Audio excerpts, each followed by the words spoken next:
on the first day of the rally we had a fairly major accident, probably one of the biggest ones I've had, and got away with it.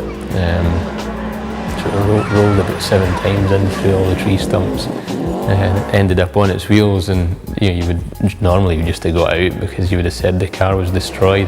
The Subaru Legacy was fantastic. It didn't actually get too badly damaged, although there wasn't much straight. It still drove very well, and we hadn't damaged the engine or anything, and we just kept pushing and pushing until the inevitable happened, and we went straight off and through some trees and rolled it again. And by that time I think even David Richards was seeing the funny side of it. I was getting more and more frustrated, more and more annoyed, because this just wasn't in the plan. But I suppose by the third day I was there with a sledgehammer knocking out the dents and being part of the team. That was the sort of way and the character of Colin, the way that he actually got everybody around him to support him, whatever the situation. He extends his advantage further in the first run through Yokoyavi. Smooth, sweeping roads and the characteristic undulating landscape gives these roads a real roller coaster feel. Oh!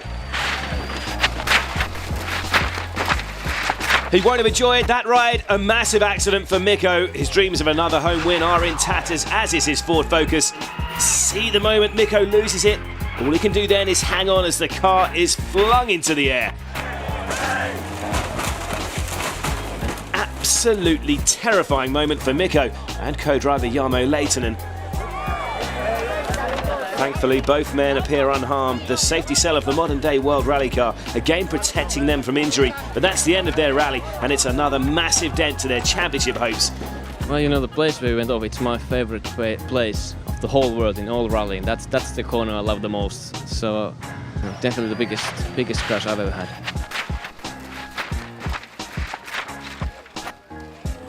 Chris Meek, winner here in 2015, was in second place going into stage 4.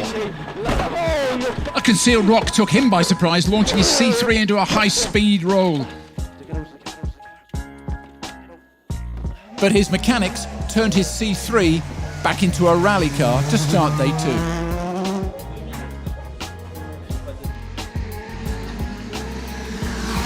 Chris Meek charged his rebuilt C3 into Saturday's penultimate stage. There can be no better testament to the strength, safety and protection that these WRC cars offer to their drivers. Both Meek and co-driver Paul Nagel were unharmed after this.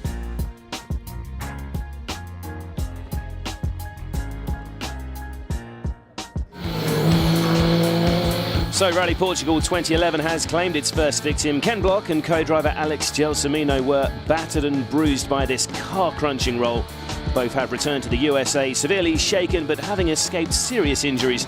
The ferocity of this roll is testament to the strength and safety of this new generation of WRC car as the roll cage absorbed the heavy impacts. Quickest look after this split.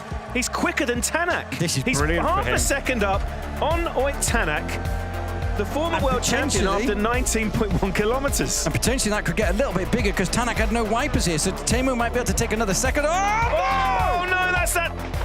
No, that's that corner. Oh, Teemu. Yeah, up to this point, everything was going well. I had pretty good feeling with the car, and then on just this corner, I lost the line and touched the bank and went out and broke the roll cage. So it's a shame the season started like this. A different approach from teammate Adrien Fourmeau. He was matching Seb Ogier's split times until he carried too much speed at this corner.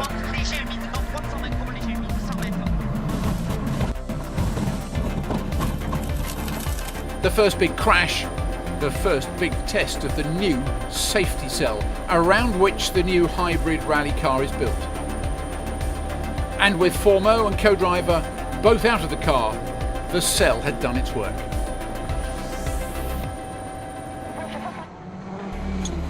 Lapala is benefiting from better grip levels than his rivals and extends his advantage with another fastest time. Moving on to stage 4, Lapala seems well up for the task this morning.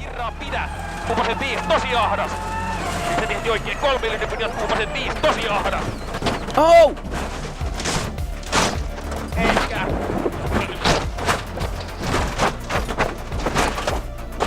An absolutely huge accident. Some nearby Finnish spectators caught the action.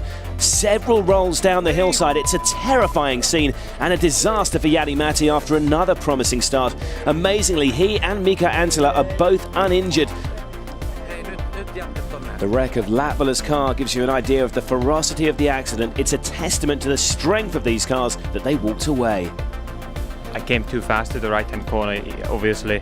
I didn't expect that it will jump, and it jumped a little bit and lifted me to the outside, to the bank, and making the car to the two wheels, and I had no chance anymore, no room, and the car started to roll and went over the fence and started to roll like 100 meters down. So it's been the biggest accident I have ever had.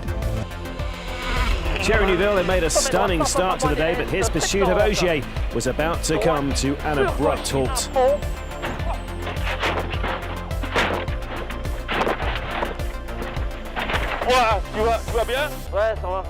A ferocious, terrifying accident. No easier to look at, whatever the angle.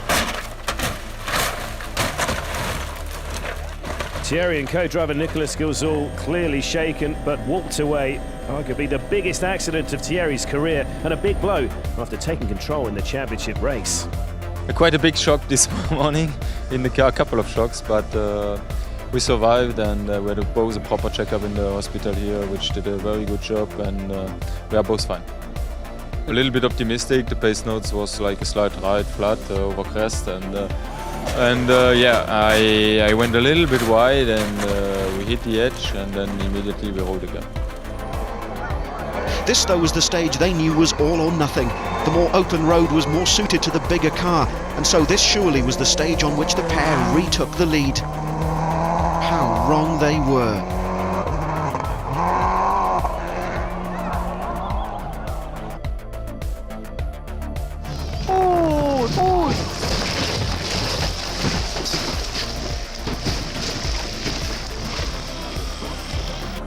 At the stage midpoint, the Subaru had been 3 seconds faster than the Peugeot, but then, on the very last corner of the stage, it all went wrong, and so the Rally Argentina ended in spectacular retirement for the two Finns. Big accident, Tommy. What happened? Yeah, it was very, very big. We just hit the bank, rear wheel to the bank, and just poof. So stupid. I knew the place exactly. I remember the corner very well, and it was just, I don't know why it just gets too much sliding going into the corner, and poof. Back on board with Ott Tänak, the very fast part of stage 4.